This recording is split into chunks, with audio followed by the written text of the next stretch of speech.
ভারতীয় নাগরিকদের বাংলাদেশে ঠেলে পাঠানো হচ্ছে মমতা বন্দ্যোপাধ্যায়। ভারতীয় নাগরিকদের বাংলাদেশে ঠেলে দেওয়ার নিন্দা জানিয়ে পশ্চিমবঙ্গের মুখ্যমন্ত্রী মমতা বন্দ্যোপাধ্যায় বলেছেন, ভারত বাংলাদেশ সীমান্তে যা করা হচ্ছে তা বাড়াবাড়ি।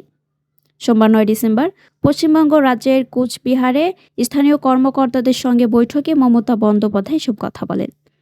বৈঠকে পশ্চিমবঙ্গের মুখ্যমন্ত্রী বলেন, ভারতীয় নাগরিকদের বাংলাদেশে ঠেলে পাঠানো হচ্ছে। আমি রাজ্য পুলিশকে বলবো, ভয় পাবেন না, একটু সক্রিয় হন, তল্লাশি অপারেশনের উপর জোর দিতে হবে।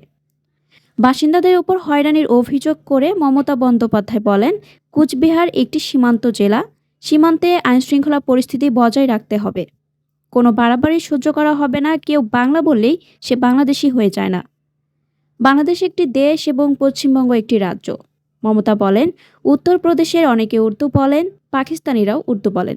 পাকিস্তানেও একটি পাঞ্জাব আছে, ভারতেও পাঞ্জাব আছে। দুই পাশের বাসিন্দারা পাঞ্জাবি বলেন। বাংলার বাসিন্দাদের হয়রানি করা হচ্ছে। মুখ্যমন্ত্রী মমতা বলেন, অন্য কোনো রাজ্যের কোনো সংস্থা যথাযথ পদ্ধতি অনুসরণ না করে পশ্চিমবঙ্গে কাউকে গ্রেপ্তার করতে পারবেন না। যদি কারো নাম কোনো মামলা অভিযুক্ত হিসেবে উল্লেখ করা হয়, তবে তার তদন্ত করা উচিত। আসাম থেকে কয়েকজনকে বিদেশি আইন অনুযায়ী নোটিশ পাঠানো হয়েছিল। ভোটার তালিকায় নিবিড় সংশোধনের এসআইআর সময় সব বিভাগকে বুথ স্তরের অধিকারীদের বিএলও সঙ্গে সহযোগিতা করতে মুখ্যমন্ত্রী অনুরোধ করেন এবং জেলা প্রশাসকদের নির্দেশ দেন যেন নাম সঠিকভাবে অন্তর্ভুক্ত হয়। অনেক নাম সঠিকভাবে অন্তর্ভুক্ত হচ্ছে না, অনেকে বাংলার বাইরে বিয়ে করেছেন। এছাড়া পরিযায়ী শ্রমিকদেরও সমস্যা রয়েছে।